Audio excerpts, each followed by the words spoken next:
కాదేది కయ్యానికి అనర్హం. కల్తీ కట్తో గురుకుల బాటలో పొలిటికల్ పొక్కిలి లేచింది.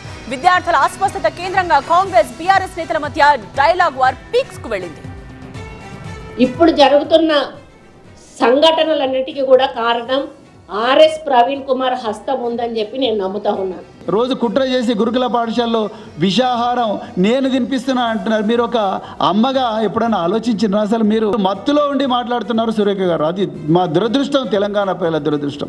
ప్రభుత్వాన్ని బద్నాం చేయాలని ఆర్ఎస్ ప్రవీణ్ కుమార్ అనుచర వర్గంతో కుట్ర చేయించారని ఆరోపించారు మంత్రి కొండా సురేఖ. తమను విమర్శించే అర్హత మంత్రికి లేదన్నారు ఆర్ఎస్ ప్రవీణ్ కుమార్. ఎందుకంటే ఆయనకు అన్ని హాస్టల్స్లో కూడా ఆయన అనుచరగణం ఉన్నది. కొంతమంది ఆయన వర్గాలను ఏర్పాటు చేసుకున్నాడు.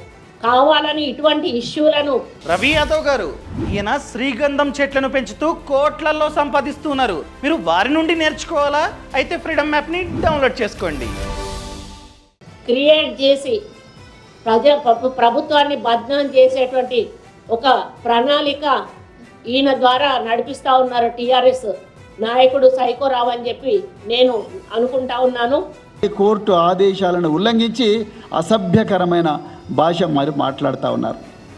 అసలు మీకు మంత్రి పదవిలో ఉండే అర్హత లేదు సురేఖ గారు. మీరు నా గురించి, కేటీఆర్ గురించి మాట్లాడే అర్హత మీకున్నదా అసలు సురేఖ గారు? వరంగల్ ప్రజల్లో మీ కుటుంబం చేసిన అఘాయిత్యాల వల్ల మరి వరంగల్లో ఉండే గెస్ట్ హౌస్లు, వరంగల్లో ఉండే ప్రభుత్వ గెస్ట్ హౌస్లు, అదేవిధంగా మీ ఫామ్ హౌస్ల గోడలు ఈ అఘాయిత్యాలకు సాక్ష్యం. అందువల్లనే ఆ రోజు 2002లో ఇప్పుడున్న జమ్మూ అండ్ కాశ్మీర్ డీజీపీ నలిన్ ప్రభాత్ గారు మీ కుటుంబానికి వరంగల్లో హన్మకొండ చౌరస్తా దగ్గర బహిరంగంగా కౌన్సిలింగ్ ఇచ్చిండు.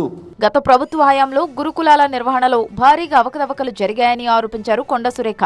ఆధారాలు ఉంటే విచారణ జరిపించే చర్య తీసుకోవచ్చు కదా అని ప్రశ్నించారు ఆర్ఎస్ ప్రవీణ్ కుమార్. 2018 నుంచి దాదాపు 99 కోట్ల రూపాయలు ఎటువంటి అనుమతులు లేకుండా కూడా డబ్బులు ఆయన ఖర్చు చేయడం జరిగింది. 103 గురుకుల స్కూల్ బిల్డింగులు అన్నీ కూడా బీఆర్ఎస్ ఎమ్మెల్యేల బంధువుల ఇళ్లలోనే కిరాయికి నడిపించారు.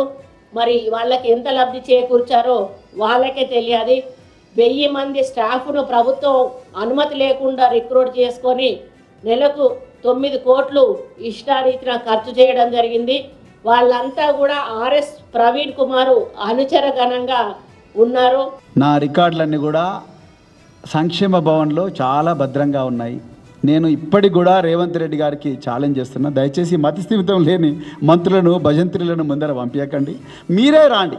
నేను అవినీతి చేసినట్టుగా ఉంటే ఇప్పటికి కూడా నా మీద కేసు పెట్టి జైలుకు పంపించండి, నేను తప్పకుండా పోతాను కదా. మీరు జైలుకు పంపించండి, నా మీద కేసు పెట్టి మీరు జైలుకు పంపించండి, ఉరికమ్మ ఎక్కించండి. హాస్టళ్లలో విషాహార వివాదం అలా పొలిటికల్ టర్న్ తీసుకుంది. గురుకుల బాటలో విమర్శలు, సవాళ్లు మారుమోగుతున్నాయి.